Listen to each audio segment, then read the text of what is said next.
हाल ही में truck drivers हड़ताल पे आए थे। उन्होंने सारे ट्रक्स को और बसेस को बंद कर दिया था, जिसकी वजह से हमें पेट्रोल पंप में लोगों की भीड़ देखने को मिली है। और ऐसी अफवाह भी सुनी है कि पेट्रोल और डीजल खत्म होने की वजह से हमें पेट्रोल और डीजल अब नहीं मिलेगा।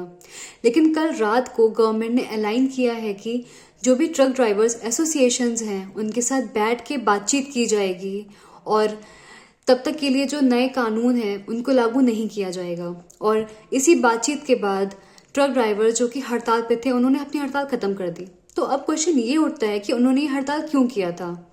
चलिए अब हम ये जानते हैं। अभी हाल ही में इंडियन पेनल कोड 1860 को लोकसभा और राज्यसभा के दौरान अमित शाह जी ने उसका नाम बदल के भारतीय न्याय संहिता 2023 कर दिया था और इस एक्ट को प्रेसिडेंट मुर्मू जी का एसेंट मिल चुका है। और हो सकता है कि इसका इन्फोर्समेंट 26 जनवरी 2024 तक हो जाएगा।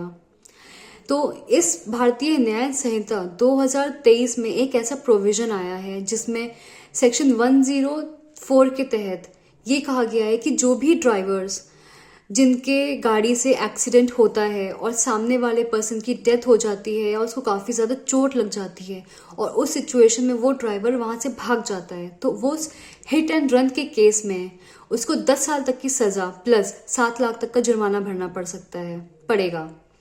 और अगर वो हिट एंड रन केस नहीं है, वो ड्राइवर उस इंसान को, उस पर्सन को हॉस्पिटल लेके जाता है और या फिर उसका पुलिस रिपोर्ट दर्ज करवाता है, तो उस केस में भी उसको पनिशमेंट दी जाएगी जो कि 7 साल तक की सज़ा है और प्लस जुर्माना भरना पड़ेगा।